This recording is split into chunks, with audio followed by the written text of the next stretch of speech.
milk, the drink of life. Well, hello there everybody. Welcome to a pretty sunny Sweden today. For once it is a pretty good summer day when it comes to the sun and the heat. However, they have been warning about a bit cloudier weather in the afternoon, so I guess I can sit on the balcony and enjoy it while I can. Hello there, music mom Rachel. You have a contest called You Say It's Your Birthday. I hope you have a great time in the summer where you are. You had 4 questions that you want us to answer to.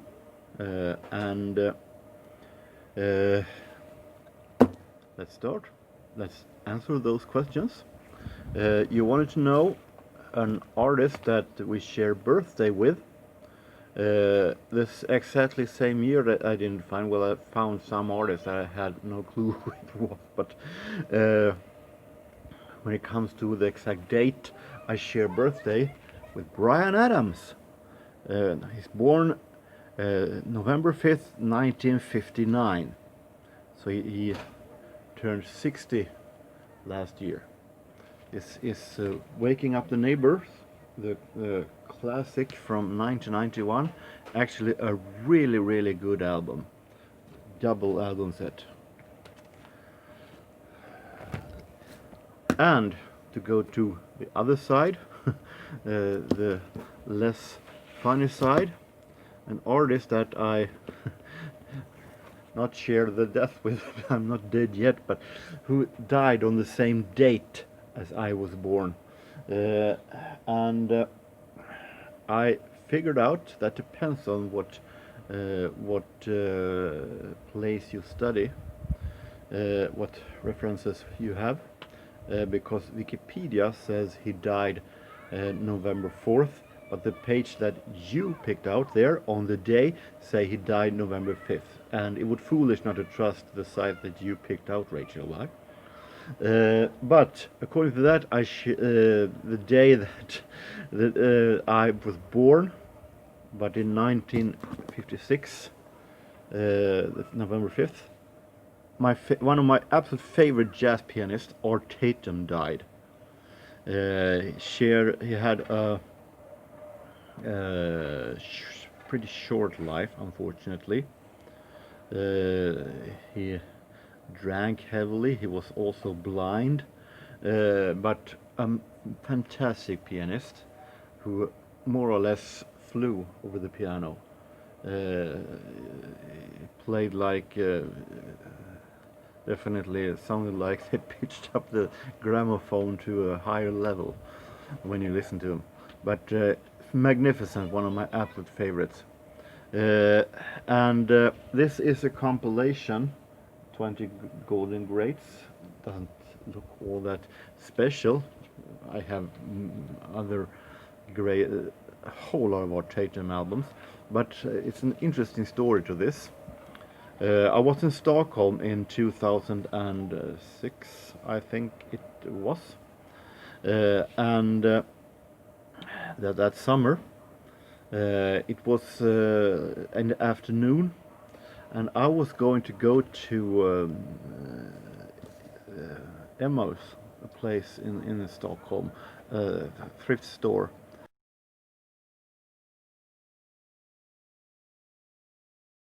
I looked through the albums there, and I found this one, and I was, wow, an Art Tatum album. The problem is that I was short of cash on me, and this was 2006. This was before I started to pay with a card, to have a card that I could pay with. So I had to go and pick out some money, and I looked at the watch, and I had about an hour and a half hour to find and come back. So I said that as I put it back, went out, searched for a place I can pick out money.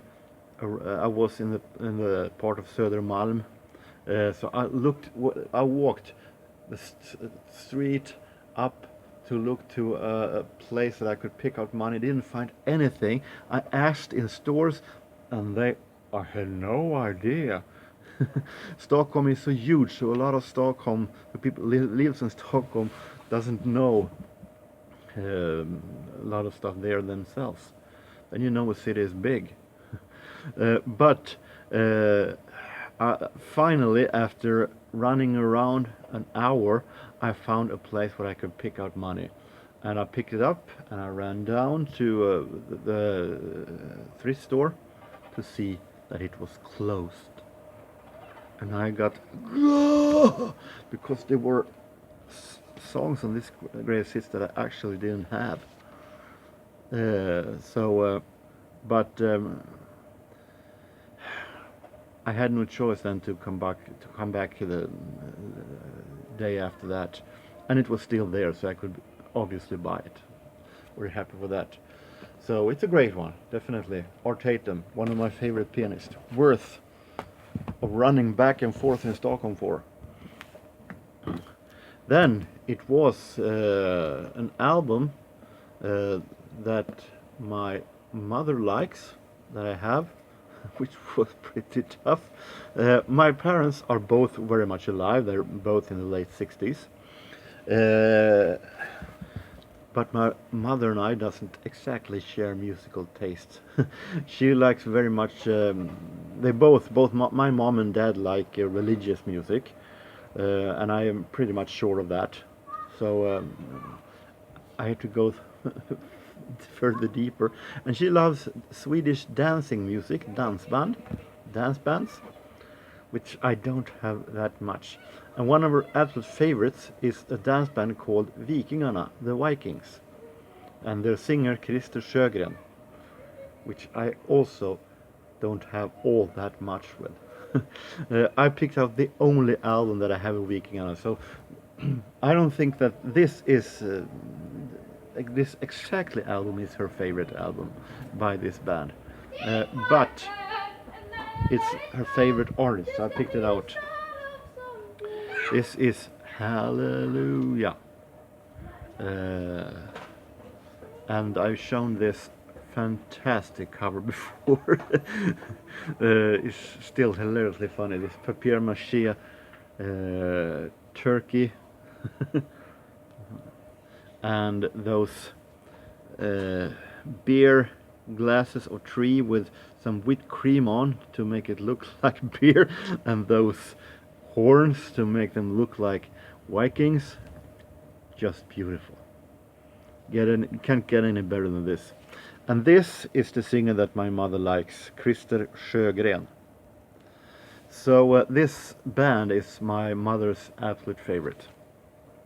When it comes to my father, besides religious music, he also likes Johnny Cash, that I don't have anything with. But he also likes a Swedish country singer that I've shown a couple of times before, named Alf Robertson, and that interest of his music we share. So I picked out this one in English, called Help the Cowboy Sings the Blues. It's not typical country, somewhere with country mixed with Swedish schlager, singer-songwriter style, mostly in Swedish, but in this case in English, but also a lot of country music style. And very personal lyrics in the cases where he writes his own. Fantastic to get a feeling in what he does in his lyrics. Get a feeling of places, of people, of stories.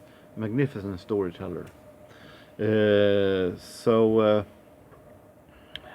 Alf Robertson, magnificent musician. I'm not usually in the country genre at all, but he is a magnificent exception, especially when he sings in Swedish. And a shout out to a channel, hard, I don't want to leave any channel out, but I think I leave a shout out to Steve Carlson to say that he does his I admire his strength to, after the horrible tragedy that he went through with the flood, to and the album collection that just disappeared, to just stand up and start all over again. I admire that strength, definitely. So here's to you, Steve, in milk. I hope that the rest of the 2020 goes way better. So, Rachel, I hope that you are satisfied with my response, and that you have a real nice end of the summer. I think as soon as time for a vinyl CD update. Maybe that is the next. I'm thinking, I was inspired by another channel. I think it was Norman Maslow that showed his jazz CD collection. I was inspired by that. So I thought of maybe I will show at least a part of my jazz CD collection also. We'll see what happens. Until next time, take care everybody, and see ya.